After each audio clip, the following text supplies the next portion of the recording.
Nous allons maintenant aborder la question des politiques de placement, non pas seulement dans un contexte de gestion de l'actif, de gestion de fonds, mais dans un contexte de gestion actif-passif, c'est-à-dire prenant en considération les réalités institutionnelles associées à la gestion de ces fonds-là. Donc, de quoi parle-t-on quand on parle de politique de placement?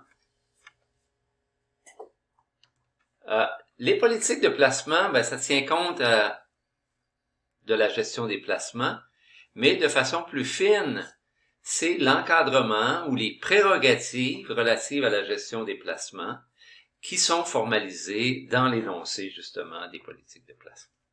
Donc, ce qu'on va regarder ensemble, évidemment, on va commencer par le contexte institutionnel, puis on va se donner deux exemples bien connus au Québec. Ensuite de ça, on va déborder sur les rubriques qui caractérisent les politiques de placement en prenant soin de donner des exemples en cours de route. On parlera des différents points qui sont mentionnés là, puis on complétera ou on terminera avec les liens qui existent entre les politiques de placement puis d'autres politiques afférentes à la gestion des institutions ou des fonds. Donc, deux cas pratiques pour commencer, deux cas institutionnels. On va regarder leur bilan le plus récent, c'est-à-dire celui publié dans le rapport annuel 2022. On parlera de la Caisse de dépôt et placement du Québec, puis de Desjardins. D'abord, la Caisse de dépôt. Si on regarde les chiffres au 31 décembre 2022, ce qu'on voit, c'est que la première information publiée par la Caisse, c'est l'actif net. C'est sur l'actif net qu'on publie le rendement réalisé par l'organisation chaque année. L'actif net, ça correspond aux sommes qui sont déposées à la Caisse par les différents déposants. Quand on parle de déposants, on parle de fonds publics, d'assurance et de rente, le régime de rente du Québec, la Société d'assurance auto, etc., etc. Au 31 décembre, donc, les sommes qui étaient confiées à la Caisse pour la gestion des fonds représentaient 402 milliards. Ça, c'est l'actif net des déposants. Ce ne sont pas des capitaux propres comme on retrouve habituellement dans les bilans des institutions financières, parce que ces fonds-là n'appartiennent pas à la Caisse. Ce sont des fonds confiés par les déposants qui en sont les propriétaires. Puis la Caisse, son rôle, c'est de faire fructifier cet argent-là. Pour investir ces 402 milliards, bien que c'est beaucoup d'argent, la Caisse emprunte de l'argent. C'est la petite barre là au-dessus du 402 qui correspond à son passif. Le plus bel exemple de ça, c'est quand on achète un immeuble, considérant nos objectifs en termes de rendement et de risque, peut-être qu'on n'achètera pas l'immeuble en totalité avec de l'équité, c'est-à-dire qu'on ne paiera pas la totalité du payer avec de l'argent qu'on possède, mais on va plutôt emprunter pour qu'une partie de l'acquisition de cet immeuble-là soit financée à même un prêt. C'est ce que fait la Caisse de dépôt, de telle sorte que la valeur des placements qu'a la Caisse est plus élevée que le 402 milliards. On parle autour de 470 milliards, là, ce qui correspond au bâtonnet vert, qui est le principal poste d'actif de la Caisse, qui correspond à ces placements.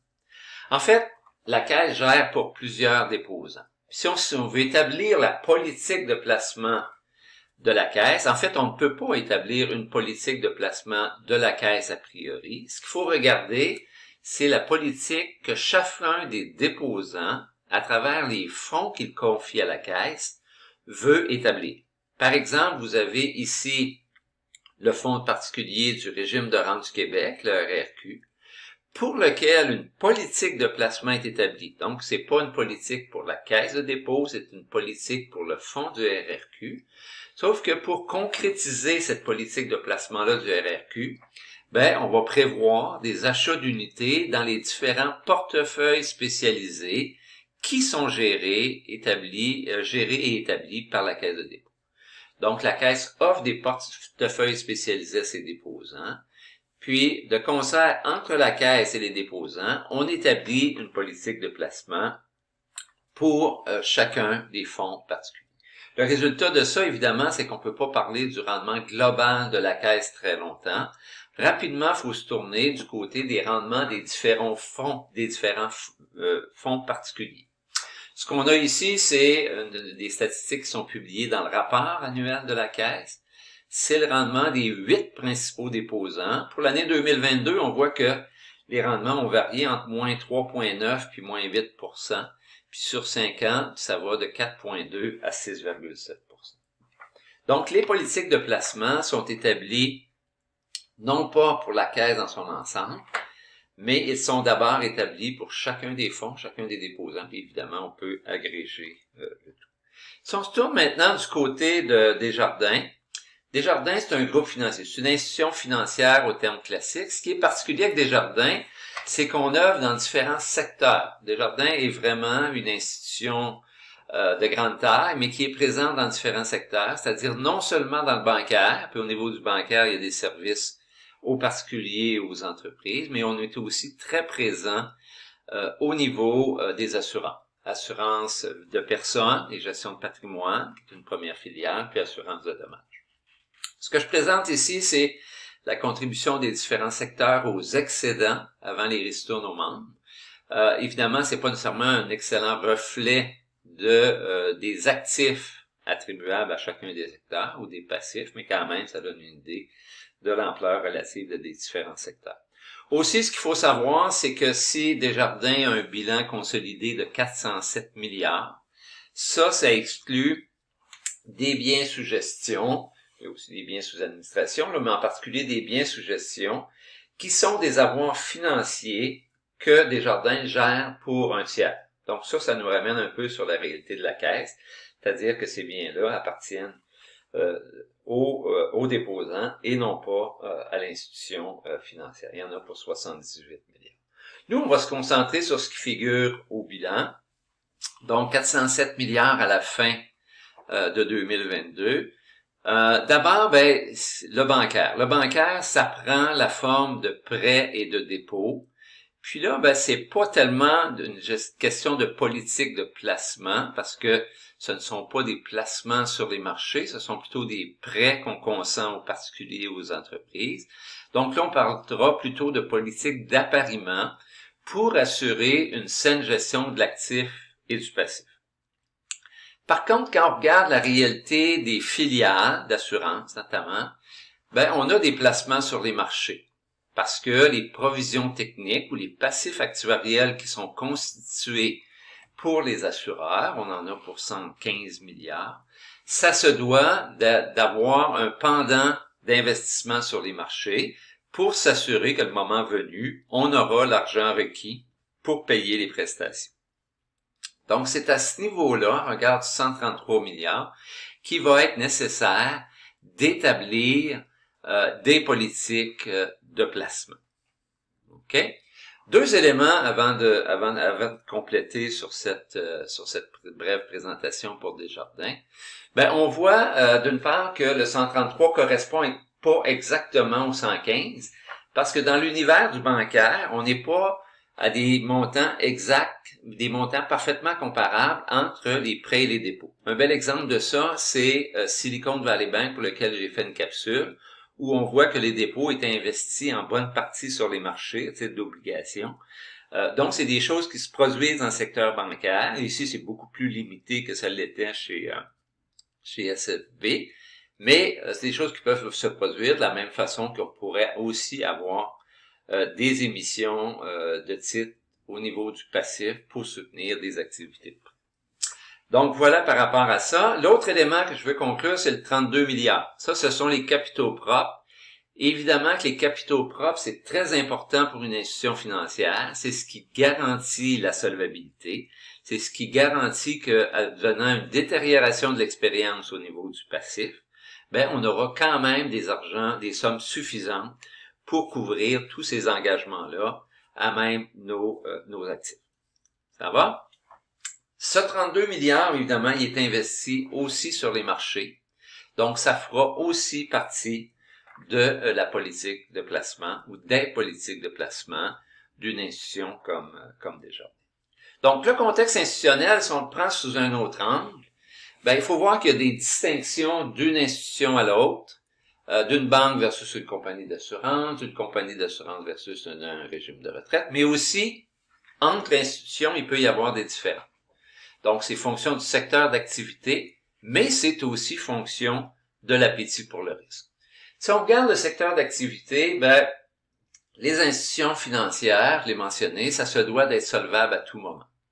Donc, les placements qu'on effectuera doivent considérer les engagements qu'on a, mais aussi doivent faire en sorte que le niveau de risque actif-passif est géré de façon adéquate pour s'assurer de la solvabilité à tout moment. On ne peut pas se ramasser insolvable une année sur 10, comme on pourrait le vivre pour un régime de retraite. Évidemment que au niveau du passif des institutions financières, on va créditer des rendements, que ce soit sur les dépôts, que ce soit sur les contrats d'assurance. Il y a des rendements qui sont crédités sur les engagements qu'on a pris. Puis ça doit être couvert par les rendements qu'on va dégager sur notre actif. Donc, de là, la dynamique actif-passif.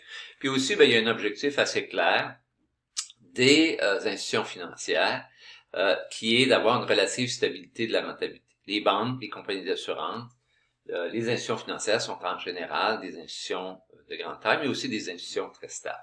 Si on se tourne du côté des fonds fiduciaires, puis ayons à l'esprit de façon particulière les régimes de retraite, quand vient le temps de gérer les placements, quand vient le temps d'établir la politique de placement dans un contexte gestion actif-passif, il y a différentes questions qui sont à se poser, notamment sur l'horizon de placement.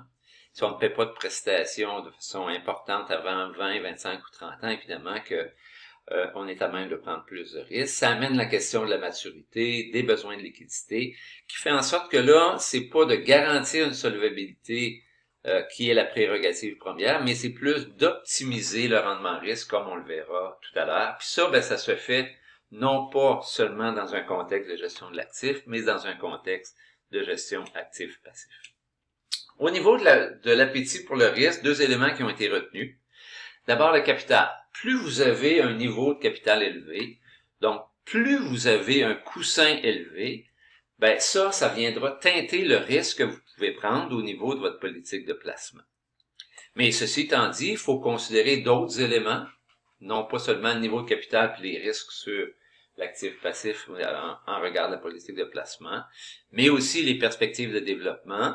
Si vous voulez, par exemple, acquérir d'autres compagnies, vous avez beaucoup de capital, mais il y a une utilisation qui pourra être autre que générer du rendement à un niveau de risque acceptable. Dernier volet, c'est mentionné, il faut s'assurer d'une rémunération adéquate du capital qu'on a, parce que ça contribue à la rentabilité, puis ça contribue à maintenir la solvabilité de l'institution. Dernier élément, rendement, volatilité. On le verra très bien tout à l'heure avec un exemple sur les régimes de retraite. Tout dépendant de la situation, le rendement peut être plus ou moins important comme source de revenus, ce qui fait en sorte qu'on peut être à même de prendre plus ou moins de risques. Puis, il faut se questionner aussi sur l'impact possible d'une contre-performance dans nos placements, puis en lien avec l'horizon d'évaluation et la stratégie qu'on veut faire. On va revenir sur ces questions-là.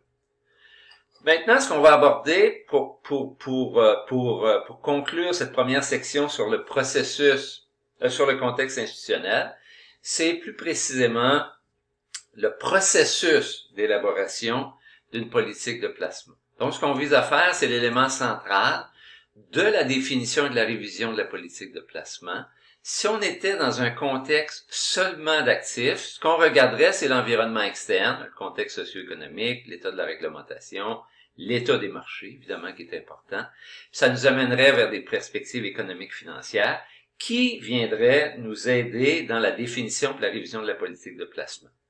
A posteriori, on viendrait suivre la performance des placements, puis au besoin, on ajusterait la politique en fonction de l'évolution des perspectives de la performance.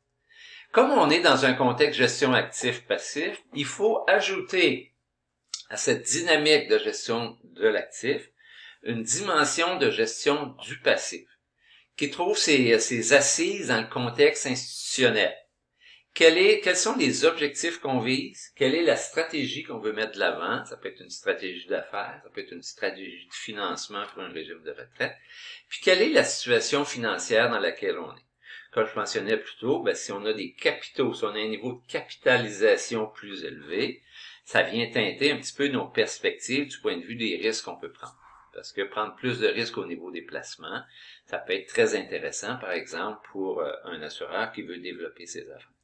Donc, le contexte institutionnel vient définir les politiques et les stratégies qu'on met de l'avant, puis ça vient conditionner, en particulier, la politique de placement. Puis a posteriori, quand on fera le suivi de ça, ben on s'intéressera non seulement à la performance des placements, mais aussi à la performance de l'institution qui nous place vraiment dans un contexte actif-passif. Maintenant, les objectifs d'investissement. Des exemples qui sont présentés dans le livre en annexe au chapitre 5. Là, je réfère pas à Desjardins au CDPQ comme plus tôt, mais c'est des exemples un peu plus théoriques, mais qui collent vraiment à la réalité des institutions. Ben, pour une compagnie d'assurance, par exemple, ça peut être quoi les objectifs d'investissement? On les découpe en deux portions, en deux parties. D'abord, ce qui est trop passif, pour couvrir les engagements du passif actuariel, c'est-à-dire les sommes promises aux clients. Ben, il faut s'assurer d'abord d'obtenir un taux de rendement suffisant pour s'acquitter des engagements. Comme je l'ai dit, les engagements, les polices d'assurance, les contrats de rente, ça a été tarifé, puis ça a été provisionné en supposant un certain taux de rendement. Ben, faut s'assurer d'obtenir à tout le moins ces taux de rendement-là. Aussi, ben, évidemment que pour obtenir des rendements adéquats, il faut prendre certains risques, mais il faut s'assurer, puis c'est un objectif d'investissement fondamental encore là, de maintenir à des niveaux appropriés les risques qui sont liés au placement, dont le réinvestissement possible de placement, c'est ce qu'on appelle le risque de taux. C'est-à-dire que si les placements deviennent à échéance avant que ne soit exigible le paiement des prestations, il faudra réinvestir cet argent-là, puis ça nous fait courir un risque si les taux évoluent, les taux d'intérêt évoluent d'ici ce moment-là. Du côté d'une compagnie d'assurance, ben, il y a aussi l'avoir des actionnaires, le coussin, le capital, qui est là pour soutenir la couverture des engagements, donc c'est une garantie de solvabilité. Il est là pour permettre le développement ordonné des affaires. J'en ai fait mention tout à l'heure en parlant d'acquisition, par exemple. Mais il est là aussi pour saisir des occasions de placement puis contribuer à un rendement suffisant pour le capital. Donc, cet avoir des actionnaires, il doit être investi, lui aussi, de façon optimale. Puis, généralement, on peut prendre un niveau de risque plus grand que ce qu'on a du côté des engagements. Pour un régime de retraite, deux grands objectifs d'investissement. Évidemment qu'on ait l'argent pour payer les prestations.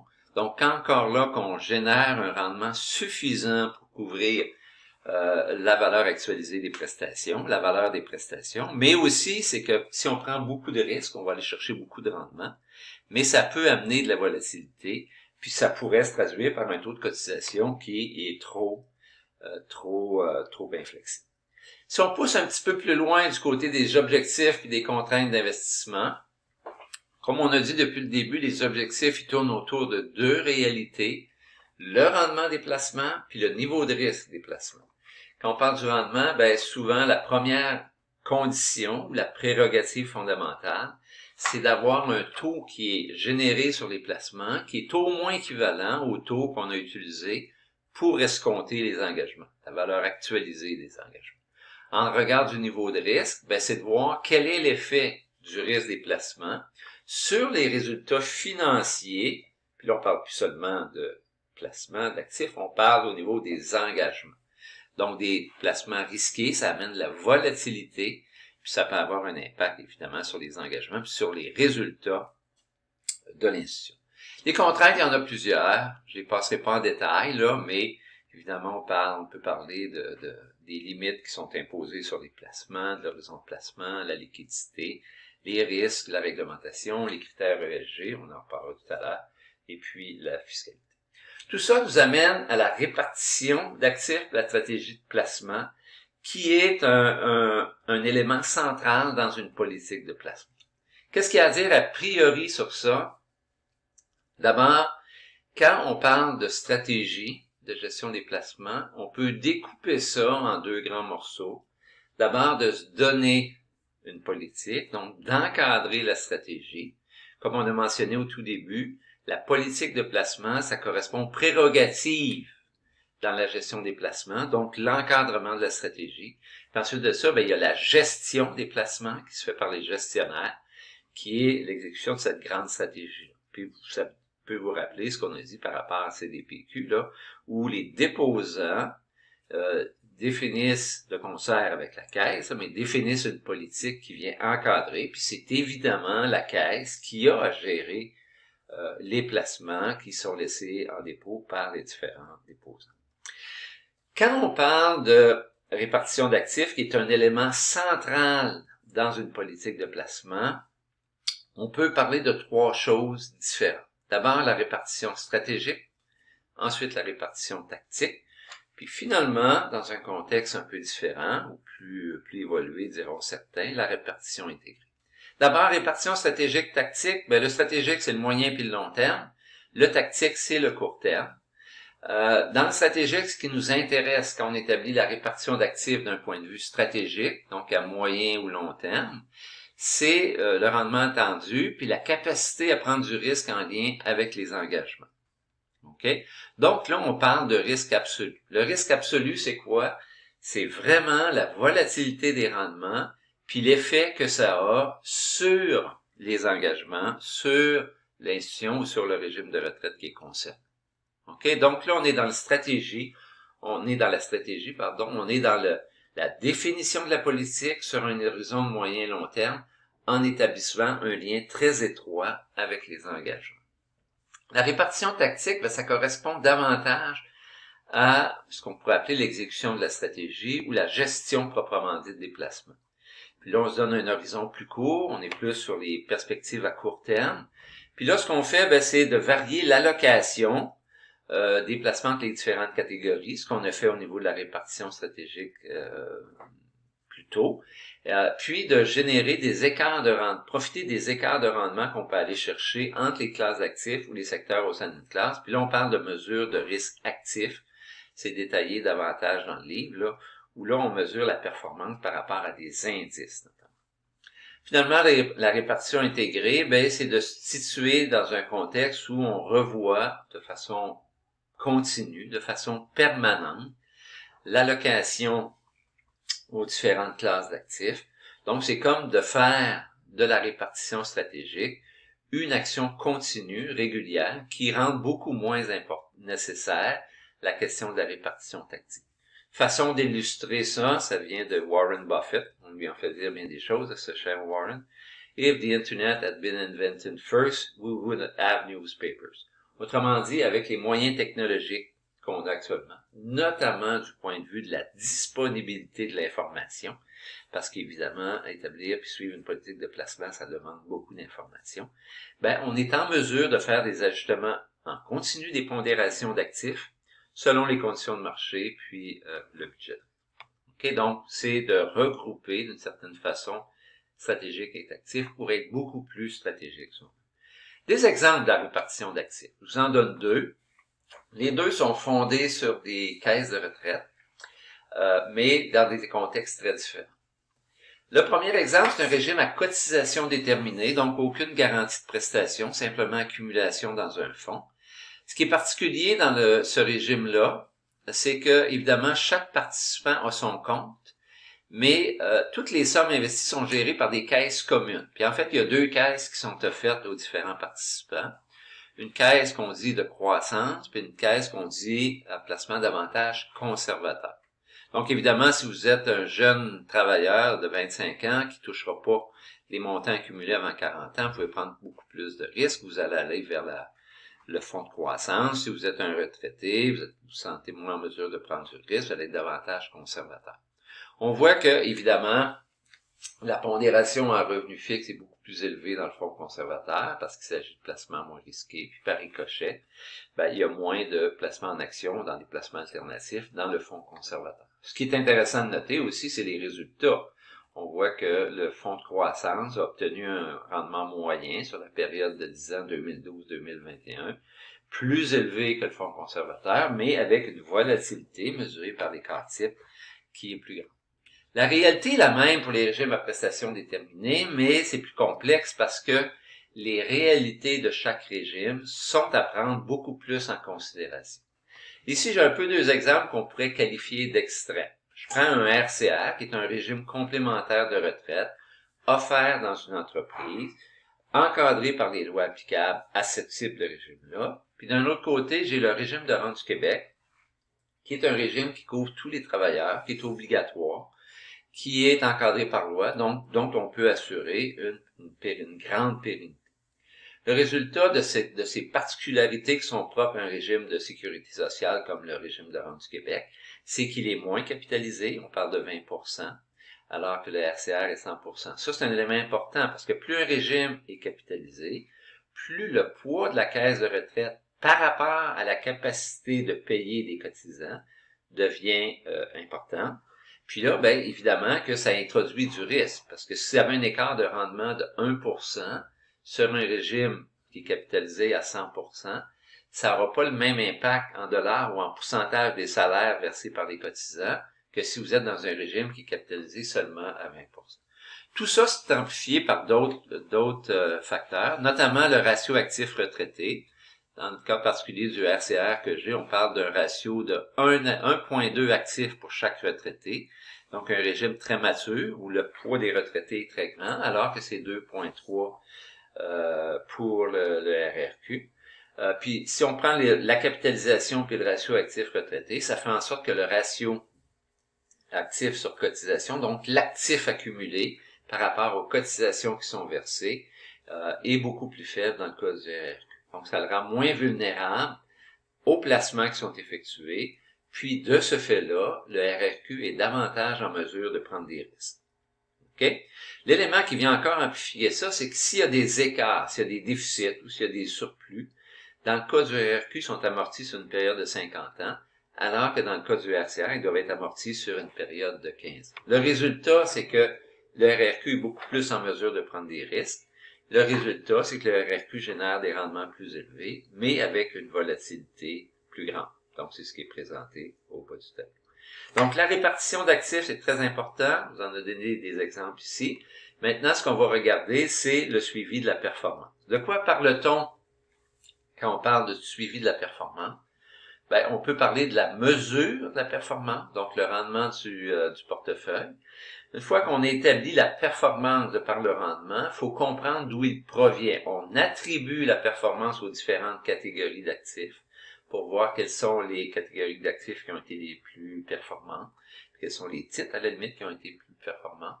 Puis une fois qu'on a attribué la performance, ben, on peut se questionner si la performance est adéquate. Puis là, on l'évalue, la performance, par rapport à un portefeuille de référence. Donc là, on n'est plus au niveau, quand on parle d'évaluation de la performance, on n'est plus au niveau de la performance du fonds, du portefeuille, on est plus au niveau de la performance du gestionnaire.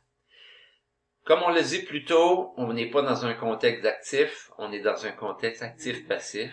Donc la performance, les premiers éléments qu'il faut regarder, puis on l'a déjà mentionné, je passe rapidement, c'est par rapport aux taux qui sont utilisés au niveau du passif. On peut parler de taux d'actualisation, on peut parler de revenu net d'intérêt, comme c'est utilisé beaucoup dans le domaine bancaire. Quand on parle de dimension stratégique, on parle d'un horizon long, on l'a déjà abordé, qui nous amène à faire une révision périodique de la politique de placement, alors que au niveau tactique, c'est plus au suivi de la gestion, sans nécessairement re-questionner la politique elle-même. Pour conclure, autre politique apparentée, on n'évolue pas en vase clos. Politique d'appariement, j'en ai parlé, pour la gestion du risque de taux. C'est très présent dans les banques et dans les compagnies d'assurance. Les politiques de capital, c'est essentiel pour la solvabilité des institutions financières. Ça a une dimension stratégique importante, mais ça a aussi une dimension réglementaire. Le régulateur est très présent dans la définition des politiques de capital.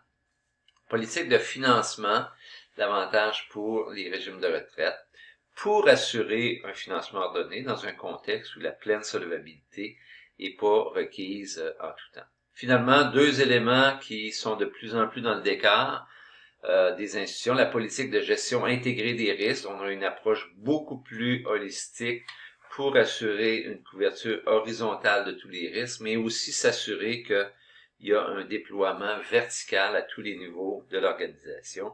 Puis finalement, les politiques d'investissement responsable qui sont dans la foulée de définition de critères ESG pour des investissements responsables en termes d'environnement, social et gouvernance. Donc voilà, pour plus d'informations, le livre. Et puis évidemment, il y a un grand nombre de capsules qui sont disponibles maintenant sur Internet. Puis vous pouvez nous contacter via le courriel ou LinkedIn. Merci.